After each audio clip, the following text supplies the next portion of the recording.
好，欢迎您回到新闻大白话的节目现场，我是钳子，介绍这1个小时的来宾。首先是耶鲁政治学博士郭正亮，大家平安。台大哲学系教授苑举正，钳子好，各位观众朋友，大家好。以及前空军副司令张延廷将军。钳子好，大家好。好，观众朋友来看看，川普对于格陵兰这块大肥肉，他没有要放手的意思哦。我们先来看看此刻的格陵兰，他遇到了强风的袭击，你看到一般的人家里都停电了，要点蜡烛，网路连线也不行，连上去了。所以我们可以看到呢，他现在处于地缘政治的处境啊，非常的严峻的状况一样，气候也加深了这样外界对他的印象。所以我们看到，包括川普的举措，让丹麦人很生气，他们就联署做了一个讽刺的请愿，说可以啊，你要来买我们的格陵兰，那我也去买你的加州，行不行啊？所以你可以看到，他们有一个请愿活动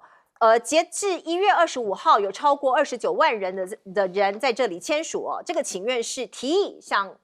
这个丹麦的政府去购买加州并且把这个新的国家叫做新丹麦。我们看到全世界现在对于川普的做法其实都某种程度有一些反制或者是会有一些意见。我们先来看看美国前高官他就说你川普想要拿下格陵兰的理由其实很瞎也不 make sense， 因为你要防卫，你不需要拥有它呀很多美国的军事跟外交官都说，其实你的说法是没有办法这个说服别人的。包括俄国的一个军事专家就说，美国其实想要做什么？他想要在这个地方建立核潜艇的后勤基地所以他才要想把整个岛的这个控制权给拿下。而另外呢，北约现在跟川普的这个关系非常的紧张川普极端简化国际竞争。所以把北约跟联合国都视为敌人，所以这变成一个战略上的悖论我们也可以看这样子的一个事情像一旦政策推进遭遇阻碍的时候，就说这是内部敌人当有人反对或者你的政策实施不是那么顺的时候，你就把对方定义为敌人，这样是把这个国际竞争变得非常非常的简化。而另外呢，欧洲开始已经在防范美国了过去是盟友的关系，那现在我要防着他，因为他有可能是我们的敌人。从否认到接受对跨大西洋联盟之死的5个哀悼阶段，我们在讲说一开始是否认嘛，然后这个挣扎，然后接受所以我们看到现在欧洲也开始会有一些所谓的5个心理的一个哀悼阶段。那我们再来看看，包括欧洲重建国防自主的这个速度他们过去很慢，那现在他们开始催起来了，要把速度给加快起来，因为要降低对美国的军武的依赖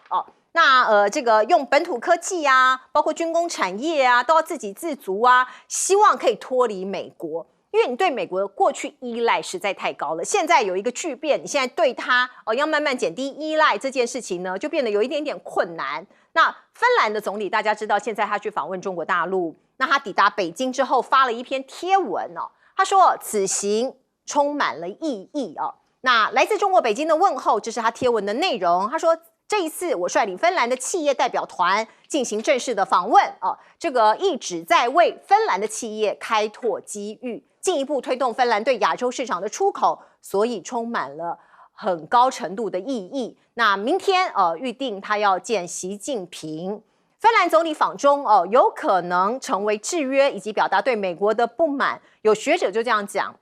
他说像芬兰等西方国家和中国的关系现在发生了变化，他们希望透过跟中国达成更多的合作，来表达对美国的不满，并且形成一定程度的限制。那除了芬兰总理之外，我们看到很多西方领袖接二连三去访问中国大陆外媒包括这个看到美国的媒体就说，川普他想要收购格陵兰引发了盟友的不安。那现在北京也试图把握时机，拉拢这些西方国家。来请教亮哥，这个是不是有引起欧洲盟友全部都不安我高度怀疑啦。我认为丹麦为主啦，那了不起再加个挪威啦。你认为其他国家还会不安吗？芬兰呢？芬兰距离很远呢，丹麦旁边应该是挪威跟瑞典吧。而且在北极圈主要是挪威啊。我并不认为欧洲有这么在乎格陵兰啊，我不认为啦。哦，那现在川普也认为他已经把欧洲给隔绝在外了，现在已经变成美国、丹麦、格陵兰在处理这个问题啊。那所以美国未来不会针对欧洲了，他会针对丹麦，那想要去收拢这个格陵兰。因为我跟你讲啊，你如果真的去看对面的俄罗斯。俄罗斯对面的整个北极圈到处都是空军基地，还有海军基地，那这边几乎没几个啦，从阿拉斯加到格陵兰到挪威，所以川普对俄罗斯的紧张，他们那扯中国是扯太远了啦啊，对俄罗斯的紧张是合理的，而且俄罗斯最近做了那个核鱼雷啊，那在水底下1000公尺。那可以冒上来去打任何地上的设施跟港口，这个构不构成威胁？这个威胁我觉得也是真实的啊。所以你说欧洲国家会不会希望有人来保护格陵兰，或者遍地盖军港啊，或者盖你刚刚讲的一大堆侦测的基地啊，等等等？我认为大部分欧洲国家都乐见。丹麦也没有能力保护。那只是欧洲就是向来就是以虚伪为名嘛，欧洲人就是最虚伪的，他根本就不愿意出力来保护，不然你自己派军队来啊，你有什么能力来保护啊？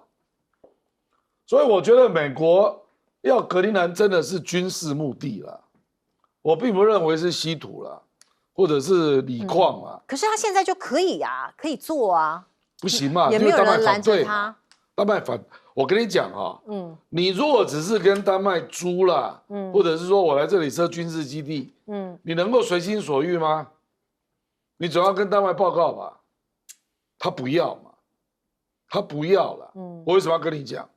这是最机密啊，我为什么要跟你讲？所以他就直接拥有，比较快。当然是啊，那个川普在达沃斯论坛就公开讲，说美国要的不是使用权，是要所有权。而且我觉得川普当然也有他的私心啊，他私心就是他要在 Rushmore 那边要有第5个雕像。哎呦，你去看那4个总统，那4个总统是谁？第一个华盛顿，建国嘛，对。第二个 Jefferson，Jefferson 买了路易斯安那，买了路易斯安那，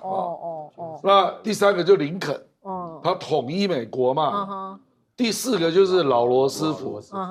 老罗斯福做了什么事？打败西班牙啊，拿到古巴跟菲律宾啊。所以谁有权利在那个 Rushmore 那边被刻为雕像？你不觉得都是那种跟国家命运，而且跟版图有关的？你不觉得是吗？那你以为这4个人在任内的时候都没有争议吗？我跟你讲，川普想的是什么？10年以后你们都会感谢我。我认为他绝对不是在考虑什么我的民调啦、声望啦，他不是看这种事啦。他看的是美洲我要整个统一啦。那为什么加拿大反应特别激烈？因为格陵兰如果真的被美国并吞，下一个就加拿大啊，他一定会在加拿大内部制造分裂，到时候就出现反美派跟亲美派。哇，那以后美国的领土会很大。我就是整个北美洲嘛，他就是要把整个北美洲一统江山，全球除真的是这样啦。我都知道他在想什么。那他真的可以被刻上去了。他想的就是帝国版图，然后北美洲都要在他统治下才能够有效的面对中俄联手嘛。我觉得他想的是北极圈的经营，那主要就是军事上的一个经营，包括对抗了。那目前就是需要有很多军港啦、空军基地，还有侦测海底侦测设备的设置。这个当然是极机密嘛，我怎么可能不拥有？我认为就是这样啊。我跟你讲，那个地方平均温度零下20度，你怎么开采？怎么稀土？对啊，那个永冻土根本不可能啊，跟西伯利亚一样。是，所以军事的需要可能是更加强烈的主要的动机。对。来请教苑老师。我完全不认同我们亮哥讲的，什么欧洲人都是虚伪啊什么的啊，我很难接受啊。为什么呢？很难接受哈。我先分成3个部分来讲。第一个，川普做这个事情的话呢，引发欧洲盟邦不管怎么讲啊，原来在北约，我在比利时留学之后，我去参观过北约的总部啊，里面的话呢，欧洲人很当回事啊，他们也很高兴啊。然后美国的话呢，第5条的保护伞啊，只是说现在的话呢，破坏他们主权了。美国要格陵兰，不管什么理由啊，就是破坏了战后的主权了。那川普现在的做法以及他讲的话，我们有公理正义的人要必须谴责。我刚刚听亮哥讲，差点把我拉进去了，因为川普有理啊，乱讲。我告诉你，说句良心话，你要在你那个什么 South Dakota 的山上刻什么的话，我必须要强调，首先第一件事，他讲的对了，亮哥讲的一点非常对，就是说，为什么我们会认为汉武帝了不起？为什么我认为唐太宗了不起？这个政治上有一个很吊诡的现象，就是只要能够开疆拓土的，就一定是非常英明。实际上，活在汉武帝，实际上活在唐太宗底下的老百姓是很可怜的，常年用兵嘛，对不对？这个呢，川普本身来讲，他要干的事情就是留下他的声望啊。然后第二点的话呢，就是说整个欧洲国家欧洲国家不是虚伪，这是我今天为了来上这个节目，特别又听了一下那个马卡尼讲的话啊，他里面讲的话有一个重点，就是说什么呢？就我们一直自欺欺人啊，把我们的安全、把我们的主权，甚至于把我们自己的一切都交给美国。现在美国突然一变了以后，这是一个 rupture， 这是一个断裂，而不是一个过渡啊。美国不可能回来了。所以你现在的话，他讲说 middle power， 像加拿大、像比利时这种 small power 的话呢，原来享受的日期。我说句良心话，我80年代在比利时的时候，我们那个时候我产生一个错觉，觉得小国真的比大国好啊！为什么？欧洲都是小国富裕啊，我们那边最小的比荷卢当中最小的卢森堡有钱的不得了啊，对不对？但是现在发觉美国说要就要的话呢，所以他们会觉得说这个安全受到威胁，所以你再虚伪的人，如果你的安全受到威胁的话呢，你就必须要表达态势。那加拿大的马卡尼讲说，我们 small power 或是 middle power 应该集结在一起，然后他自己强调跟中国改善关系，跟凯达改善关系，就做了这些方面的重点。那么这一点的话呢，也是非常有意义的，因为实际上讲起来的话，美国可以说是不需要盟邦嘛。然后第3点的话呢，我觉得川普这个人呢，乱讲话，他没有那么聪明了，他不知道什么军事基地什么这种东西，但是他有一个观念，他会认为说，北约里面的国家除了美国以外，其他都没有用。这句话引发了非常非常大的愤怒啊！为什么？因为北约的国家每一次美国有战事的时候啊，他们都不遗余力啊。最近的话呢，他讲到非常多的国家都躲在后头，不会在前线，然后美国人都英猛的不得了。那连那个哈利王子都跑出来讲，我们英国死了400多人然后里面丹麦也死了200-300人所以说呢，丹麦会引发这么大的抗议。大家要知道丹麦一共才600万人将近30万人走在街头上抗议要买加州，他们表示说是非常生气，生气的主要原因就是因为你完全不按牌理出牌，而且你自己做的一件事情是完完全全不顾战后的和平秩序。你在这种情况下的话呢，我觉得中国当然没有事情了，那俄罗斯的话一直讲反话、讲冷话觉得你可以做这些事情。但是实际上的话呢，你要占领人家的别的地方来讲做事情的话，你建立那么多军事基地，我坦白讲现在俄罗斯哪里有这个能力跟美国这样子搞对不对？你就是说军事基地再多的话，美国在格陵兰要放什么东西，还不都是他自己说了算？而且大家知道这个事情的话，我同意一点现在变成他把那个什么丹麦分开了，就变成丹麦、格陵兰跟丹麦根本一体了，还有美国在谈。那谈出来的结果就是美国现在突然发觉，原来软柿子这么好捏。丹麦软并不代表整个欧洲的国家都很软好，来我们请教将军。我认为川普他对格陵兰，我认为他志在必得。他志在必得的话，那当然有这些客观因素对川普的这方面的限制或者是掣肘，但是最终的目标，我认为川普因为他的任期还有3年，所以他的所能够达到这个战略目标、战略企图，我认为这个困难度还并不高嘞，因为有3个不对等，美国占优势。第一个，军事不对等，因为美国军事独强，军事就是硬道理，是硬拳头。那这些欧盟其他这些国家，没有一个国家到现在为止敢挑战美国，根本没办法。这些他们只能会出来讲话，帮丹麦讲话，帮格陵兰人讲话，但是军事上大家，而且这些欧盟这27个国家各行其事，各吹各的号，没有办法统整，没有办法布料统一，怎么样去对美国？没有办法。对美国啊，他们对美国只能发挥此起彼落的这种声援而已，没有办法形成统整的力量，没有办法，因为这些国家都还有美国的驻军，你包含大的国家，包含荷兰、比利时、德国、波兰都有美国驻军，那你美国的驻军在那个地方，他们还能够当地的政府还能够发挥多大的政治的这种硬度跟主张？我认为大有问题。这个军事的不对等，美国占有绝对的优势，他们这些军购、武器装备都是买美国的，他们还有多少底气？所以我们来做现实的条件来看，他们想要去挺丹麦、挺格陵兰，我认为雷声大雨点小，会被美国、会被川普各个击破。第二个不对等，经济不对等。欧盟所有的国家加起来的国民总生产是总共加起来是19兆美元，就是每一年总生产。美国将近30兆美元，他们这所有的国家通加起来的经济力量也逊于美国，逊了很多。那你这个经济上也没办法跟美国抗衡啊。那这样子，他们还有多大的底气？这个在经济力上，那知道美国在经济上能够发挥一个影响力，就会影响到政治，影响到军事，影响到其他的这个包含国际的政治舞台，都有可能方面都会发挥影响力。而且美国在这方面经济上的影响力毕竟大的，我们可以从美国总统川普在关税战的时候，一讲到关税，大家马上这个加税的时候，大家都受不了，就知道这些国家对美国的经济态度是非常的高。那美国可以发挥在这经济力上来呼风唤雨啊，也可以达阵啊，让这个丹麦、让格陵兰啊低头。所以我认为美国在这方面占了上风。最后一个，第三个，我认为国际政治的不对等。大家看看整个欧洲的国家，连乌克兰4300万人，乌克兰那么大的国家，他都保不住。你对这个57000人的格陵兰这个岛屿上面的这57000人的住民，能够保得住吗？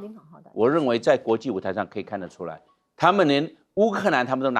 都没有办法去保住，去对抗这个俄罗斯。美国比俄罗斯强多啦，军力上、经济上、军事上都强得多。那这些欧盟国家在这个国际政治上能够对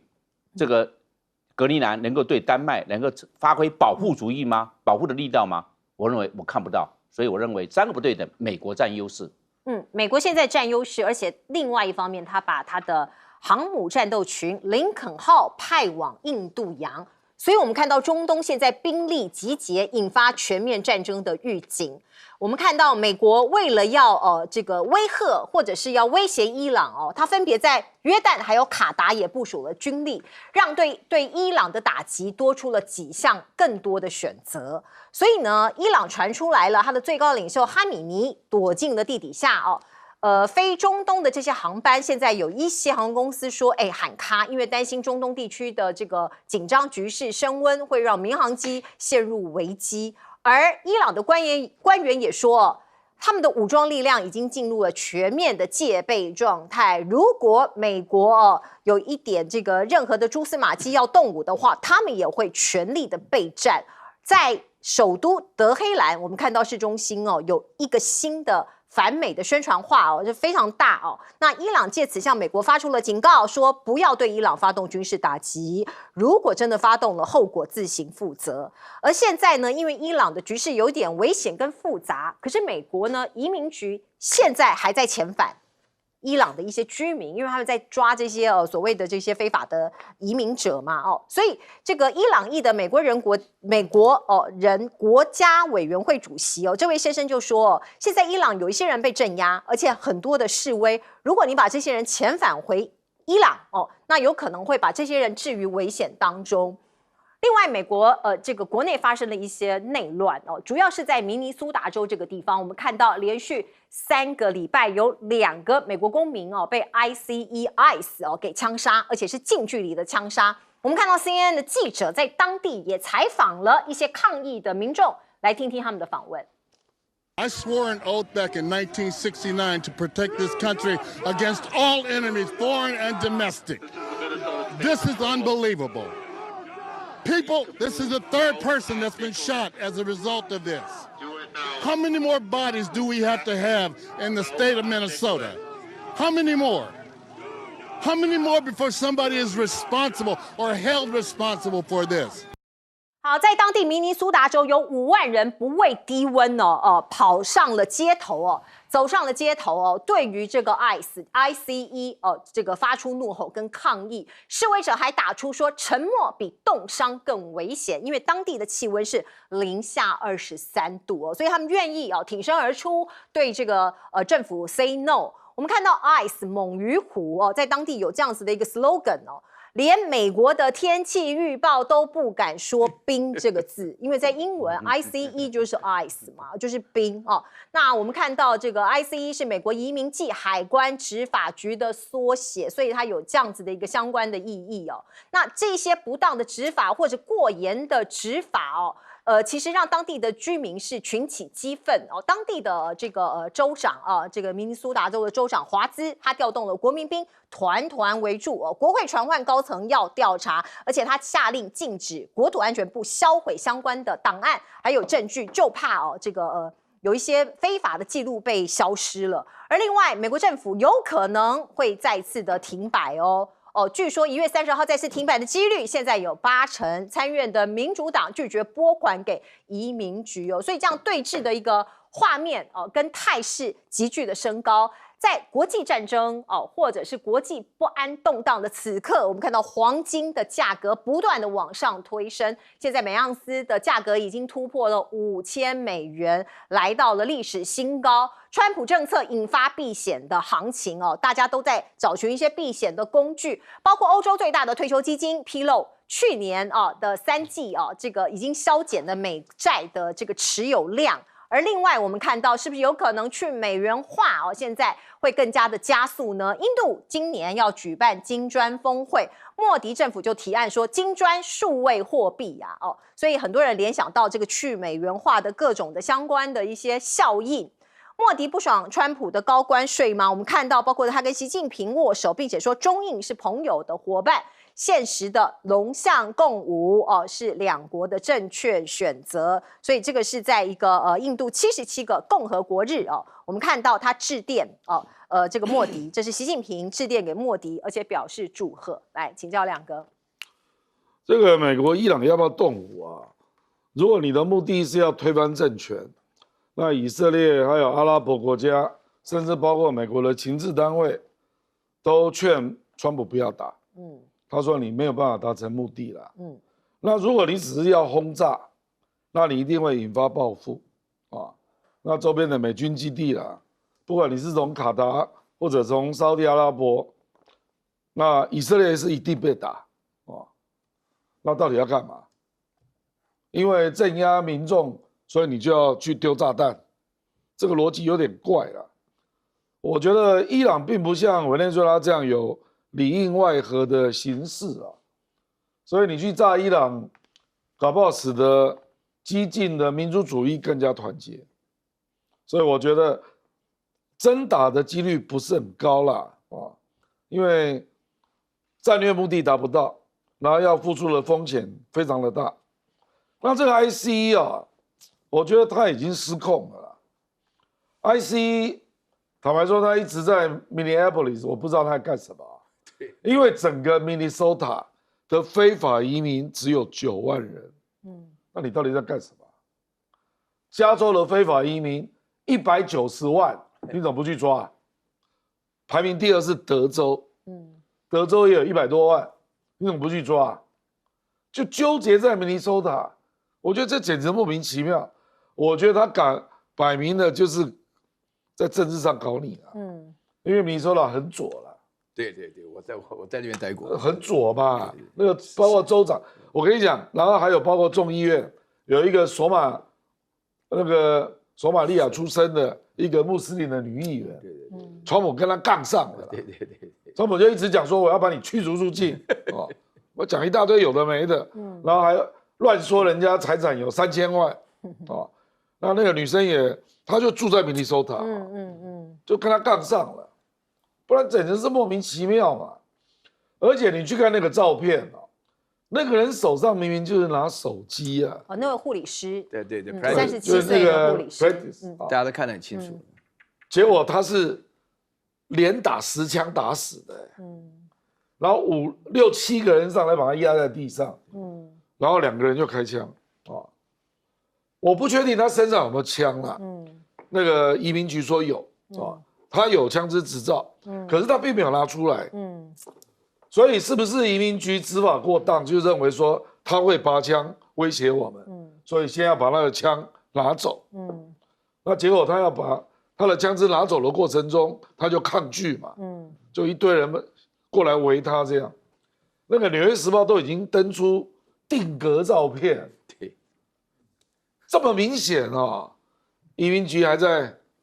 那个连那个副总统又出来讲一些有的没的，再熬了。我觉得就是硬凹嘛，然后连续执法，至少已经死了2个，那个受伤的不计其数啊，有一个这个非洲裔的眼睛被打瞎了，没有1个人受到审判，ICE 啊，一个国家怎么可以允许有这样的执法人员？你又不是警察，也不是国民兵，那只接受短短的训练就可以做这样的执法，那没有错啊。你针对非法移民一定都是很粗暴的，对，因为对方也一样会用尽方法。可是被打死的2个人都是美国公民呢，是啊，对呀，不是非法移民呢。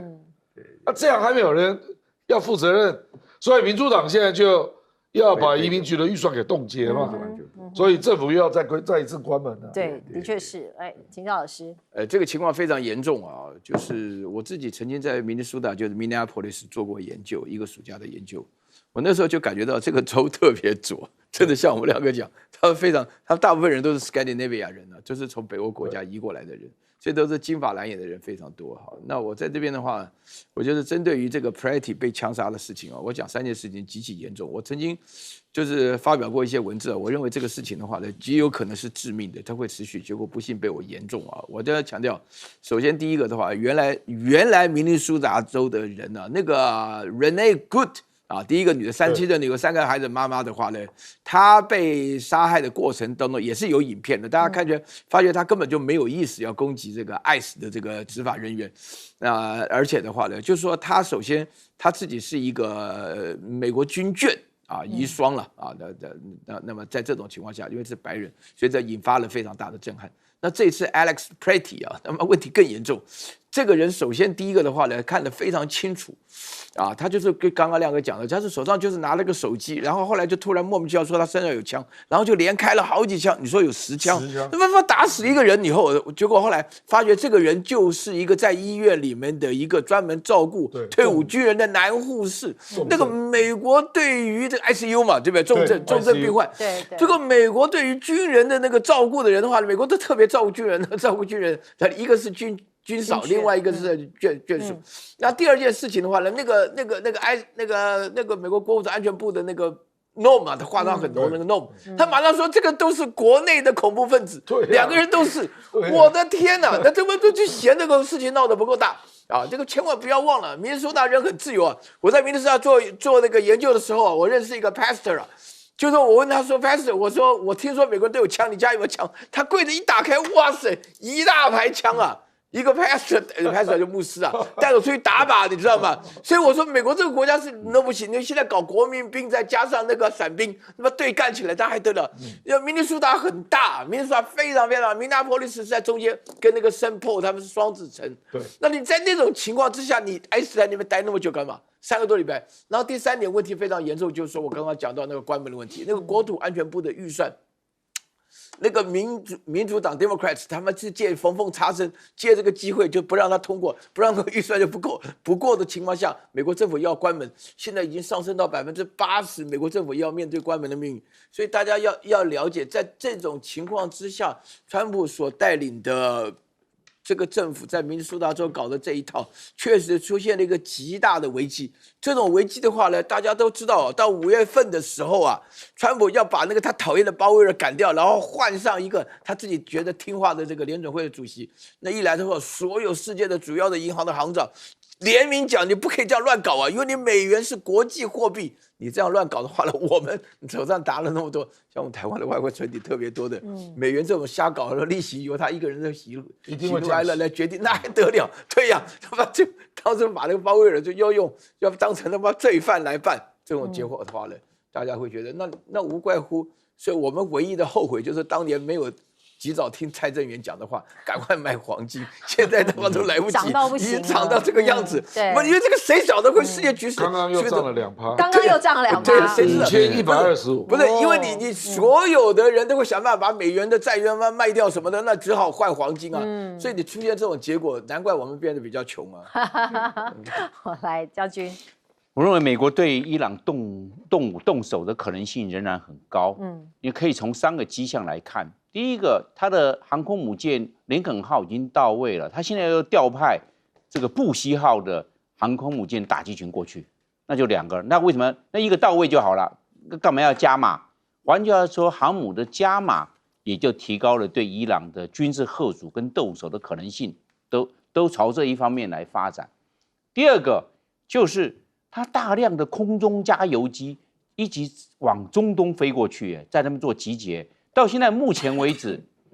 美国的空中加油机到达中东附近周边，它的驻地已经超过30架了。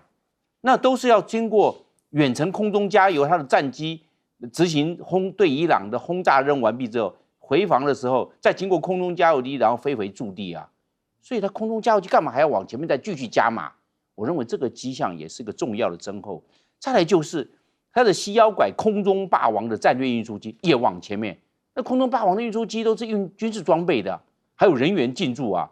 那这个空中霸王的运输机再加码，我认为这个也是个征候，是个迹象啊。所以我认为美国对伊朗在这一方面并没有松弛，反而是在增加它这一方面的打击的力道。那第3个我们来看就是它的 F-15E，F-15E 它虽然是空优型的战机，但是它也是因为它载弹量大，也是一个轻型轰炸机。F-15E 它也往前面再进驻，这个 F-15E 的话，这个打击力道是蛮强的，是超过1架 F-15是抵2架 F-16哦。那它这个方面，它把这个 F-15往前面也在部署。我认为这个种种的征候来看的话，美国对伊朗这一方面的力道并没有松弛，并没有减缓。那我们现在看看美国在中东的代理人，就是以色列。以色列现在已经完全占领了加萨。加萨战争，以色列跟哈马斯的这个战争已经告一段落了。以色列现在双手腾出来了。那以色列是对伊朗是最感冒，因为伊朗是中东的一个小霸王。那现在以色列是不是趁这个时候对伊朗动手呢？我认为都有可能哦。所以美国也会受到以色列这一方面，尤其是他的总理纳坦雅胡是主战派，他是主战派，是要采取对伊朗是强烈的立场，是不是？打哈美尼是一个次要的，最重要，他要铲除伊朗的核武设施呢，核子设施呢。他现在伊朗要提炼核武已经到达一定的水准，想要制成核武，我认为为期不远了。我认为打哈美尼是其次啊，他想要一举铲除伊朗的核武制造能力，我认为是他最大的、最重要的战略目标。好，来看看来自日本的最新民调，这是每日新闻公布的民调，显示对于高市早苗的支持度暴跌了10%哦。那现在是57%，跟上个月的67%比较起来，大幅的下跌10个百分点。那另外我们看到呢，高市他面临了一个政治生涯的大豪赌嘛，解散国会，说是有40%的民众其实是不挺他这么做哦，因为必须讲这个非常短的时间呢，不断的改选，不断的选举啊，可以说对日本人来讲兵疲马困。而在国内的经济方面的一连串的一些措施，我们看到25号的时候，高市早苗曾经有发出这样的警告哦，他说我们将采取一切必要的措施，因应投资与高度异常的波动。这个市场解读哦，它可能是有一个干预这样子的一个意味哦。那美国也释出可能跟日本联手捍卫日元，而很快的我们就看到今天日元对美元走高了。那这个市场当然也会担心说政治力的干预我们看到包括跟中国大陆的外交的部分哦，那当然也是一个变数哦。高市早苗哦，在这个选举前有一场党魁的辩论，他再一次回应日中外交的风波，包括哦他自己讲跟中国大陆的对话还是开放。并非完全没有反驳，完全没有解释，跟中国各层级的对话也都还在持续。可是，在这个节骨眼，我们看到石垣岛的议会哦通过了一个条例，有人认为哦也投下了另外一个变数，就是他们要加强管理钓鱼台哦。那日本的在野党也很担心哦，说这样子的一个条例通过，会有可能对中日关系哦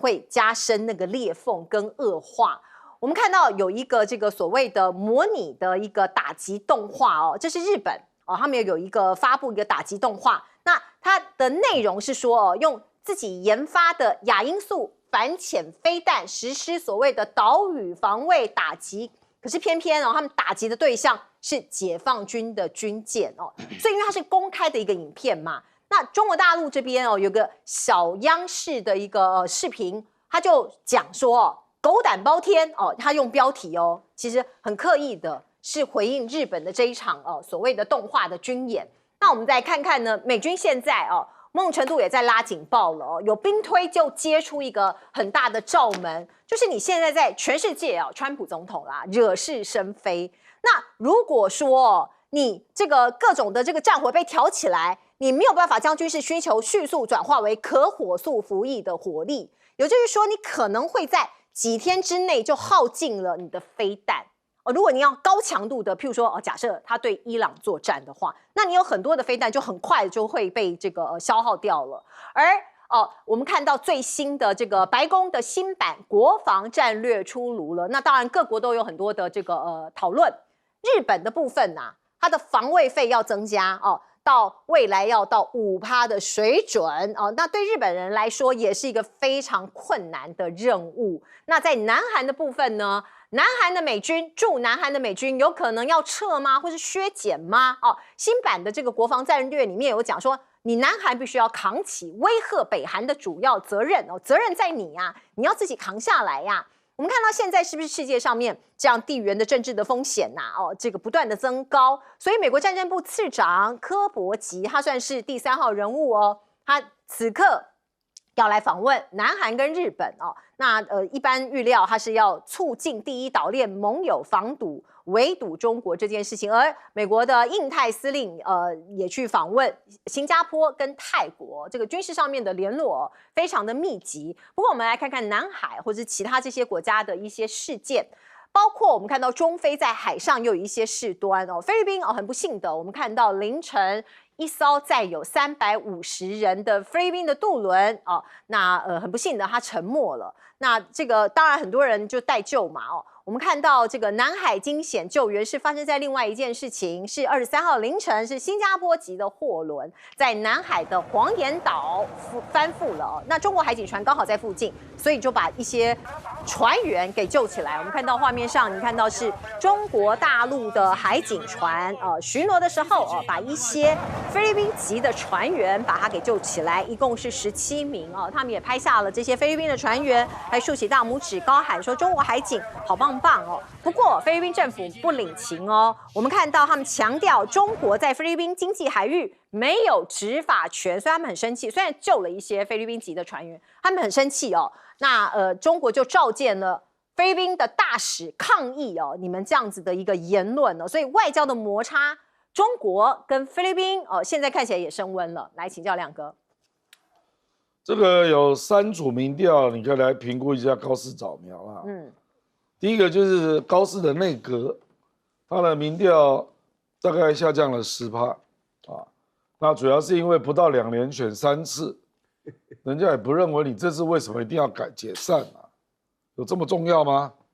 你跟维新会加起来目前就过半啊，那解散之后又过半，要怎样？而且现在又下雪。那第二个民调是针对他解散国会这个动作的民调，那反对的有40哦。那第3个民调是，如果你要去投票，你要投给谁啊？那这个就很悲哀了。那个中道联合大家一点印象也没有，不到20%。那自民党还是有20几啊，所以我觉得这个有点类似啊。比如说要投给谁啊？那民进党的民调还是比国民党高啊。就是你那个反对党诉求没有很鲜明啊。比如说那个自民党，他又把那个以前有过贪污嫌疑的人，现在又推到不分区。你们不打这些人，或者是跟统一教的关系啊？那简单讲就是，我觉得老百姓真的对现有的政党都不是很满意的，就是这种感觉啦。那因为下雪啊，所以投票率可能不如预期啦。可是高市早苗寄望要大胜，就是他现在自民党只有196席，他希望自民党可以一党冲到230，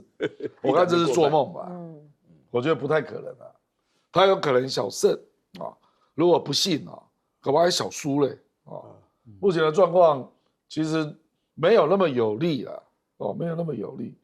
那日本老百姓现在其实更关注的还是经济问题啦，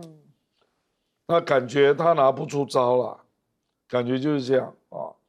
那至于这个柯博吉啊，跑去日本跟韩国，这个就行礼如仪了，也没有人会太理他了，因为日本已经增加到2% 了，这个日本增加国防预算算速度很快了，增加到2%多，那你还在那边叫什么啊？那韩国，我认为韩国更不会理他，韩国想到围堵中国，这干我屁事啊！我围堵北韩差不多吧，所以我是觉得这个是一厢情愿嘛。不过最近美国传出啊，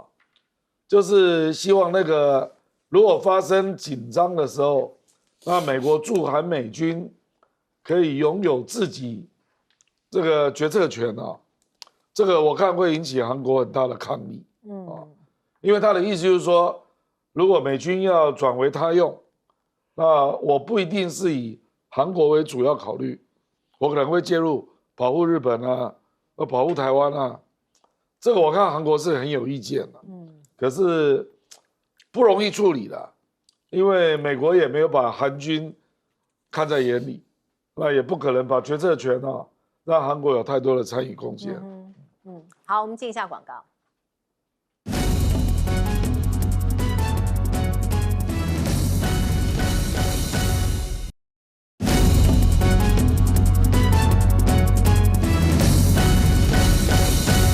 好，美国兵推发现了美军有一大罩门，是什么罩门呢？请教将军。美国曾经在20次大战后是全世界的最大兵工厂，它的做的这些坦克、飞机，包括罗翔，那时候罗先讲的飞机源源不绝啊，它军用卡车啊，以万辆来算。那现在它整个的产能似乎遭遇到一些困难。你看，我们可以来看啊，在2021年，它有一艘潜舰的康乃狄克号啊，在南海撞了海底山脉，到现在为止5年啊，还没有修好。要到它预计是今年2026年年底才能够修好。那修个潜舰要5年，那你看到也的好多的都做的延宕。你看呢，它包含了这个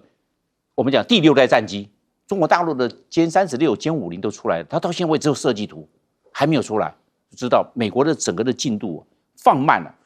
慢下来了。而且它海军，我们看海军的造舰成本不但高，不但贵，而且慢，还要委托韩国、委托日本，甚至委托印度啊，还有委托南半球的澳大利亚帮他修军舰呢。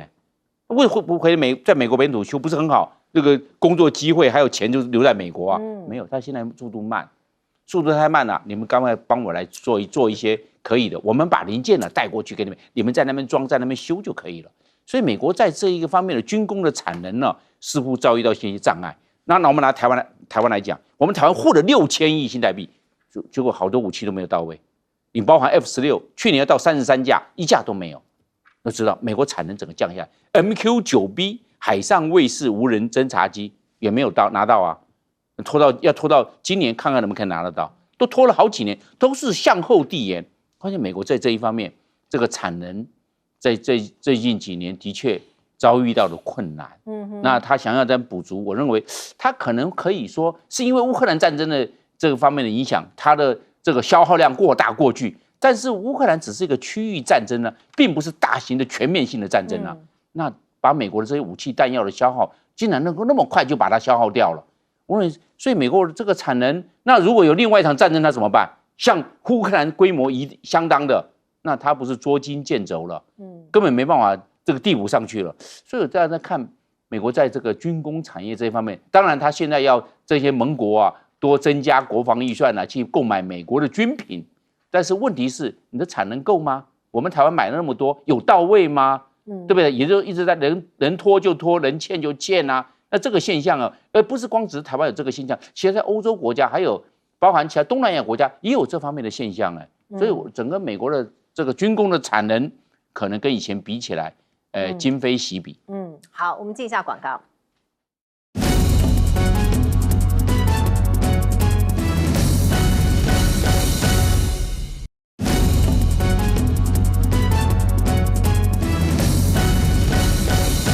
好，日本首相高市早苗，他的民调跌了，为哪桩？请教这个高市早苗的话呢，一意孤行啊，现在突然来的这个选举啊，他们出现3件事情是跟以往完全不同的啊。首先第一件事情的话呢，大家要知道啊，高市早苗自己是在这个2025年的10月10号变成首相啊，所以他们开议的日期啊，那这一大堆的众议院议员呢，我刚过来的时候碰到徐小新，如果马上要改选的话，他不知道什么感觉啊。那现在的话呢，这个日本的众议员马上2年选3次，那每天都在选，当个议员不容易啊，选来选去的话呢，他自己一意孤行，1月23号解散了啊。然后第二件事情的话呢，1月23号解散，不到16天，2月8号要投票。哪有这么快呀？人家这个什么的，那他高市早苗的目的就是求快啊，他会觉得他人气高，他就借这个机会，然后要表达自己这个立场，然后呢，就是让大家觉得说他自己能够，他自己想要单独让自民党过半的主要原因是他要让日本变成正常化国家了，对，他就想有加人质，所以那个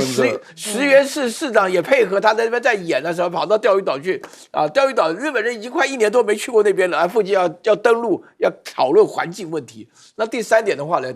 日本人很少在冬天搞选举的了。那个北海道现在大家都去过北海道，那雪大的不得了，那个人走得起来都很困难啊。所以高市早苗一切都不管了，他的主要的目的啊，他以为他自己的人气很高。然后呢，他这次啊，我觉得最严重一点就是他认为反中就是有票啊，所以他现在反中的言论非常直接啊。大家听到他讲啊，台湾有事日本有事再讲一遍，还把这个明目张胆的讲到大陆的解放军环台啊什么的，那他认为这个有效，这个其实讲起来蛮危险，一点责任都不负，完全不顾日本的和平了。然后接下来讲菲律宾啊，菲律宾有多少个岛？菲律宾有7000多个岛，菲律宾基础建设岛跟岛之间的话，完全靠这个船啊。